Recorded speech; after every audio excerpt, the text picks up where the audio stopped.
Readers, as we start the final bend of this unit, I have been thinking about all that we have been learning when it comes to nonfiction. It's making me think about something from my childhood. One day, I went fishing with my dad. I thought, how hard can it be? Just put a worm on a hook, throw the hook in the water, the fish gets on it, and you're done. But you know what? My dad taught me that it requires a lot more planning before you begin than that. In fact, freshwater fish are small fish. So, depending on the kind of fish, you might use an Aberdeen hook, an O'Shaughnessy hook, kale hook, circle hook. How does this fit with our work as readers? Well, many readers sink into nonfiction texts without even thinking about the hook, without even thinking about the kind of nonfiction text that they hold in their hands. They think it's nonfiction. I know how to read it. But we don't read biographies the same way we read a newspaper, and we don't read instruction manuals the same way we would read a book all about frogs and toads. Today, I want to teach you that readers use different ways of reading, depending on if a nonfiction text is an expository text or a story. Readers of nonfiction stories use their knowledge of how fiction goes in order to understand this kind of nonfiction text, which is about a real person and real events.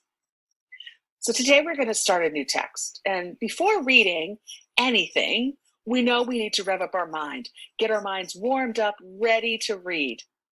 So I want to go back to the chart that we started our unit with. And I'm going to add a new bullet to our chart so that before we think about its text features, we do some really big work. We are going to add this idea right here, that when we take a new piece of nonfiction, we're going to think to ourselves, what sort of text is it? Is it an expository text like the Gorillas book? Is it a book that sounds like a story, but it's about a real person, like a biography?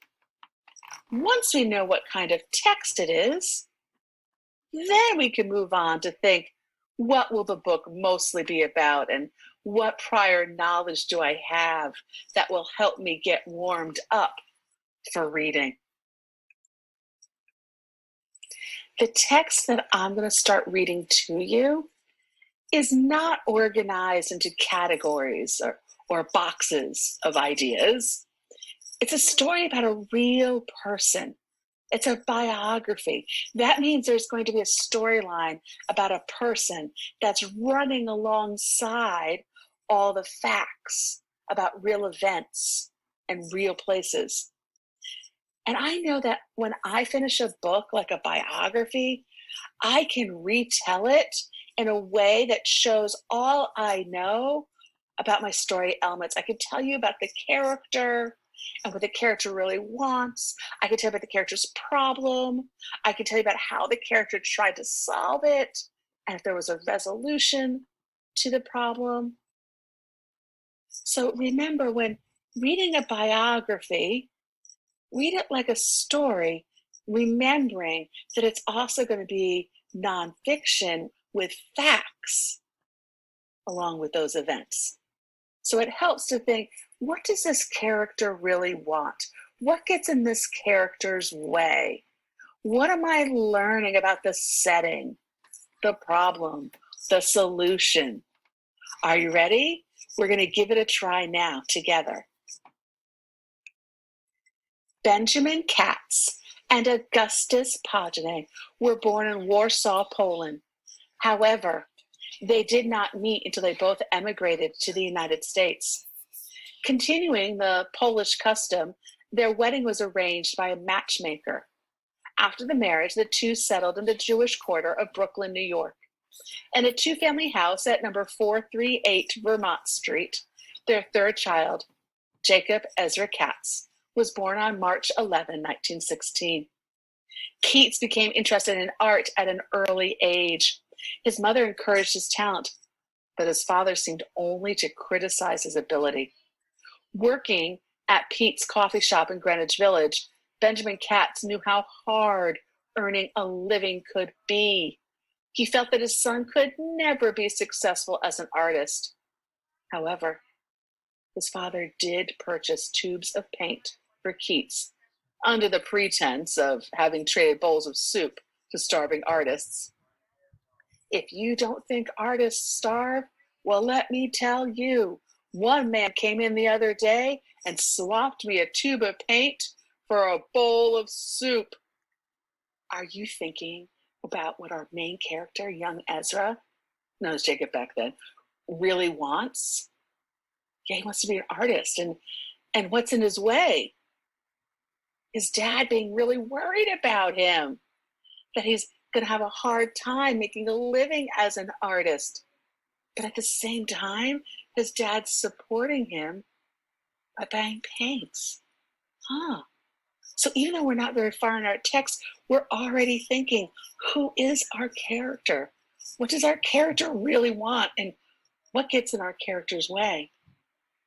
Now, use what you know about stories. What have you heard that makes you predict what's probably going to happen when I read this next little snippet of text?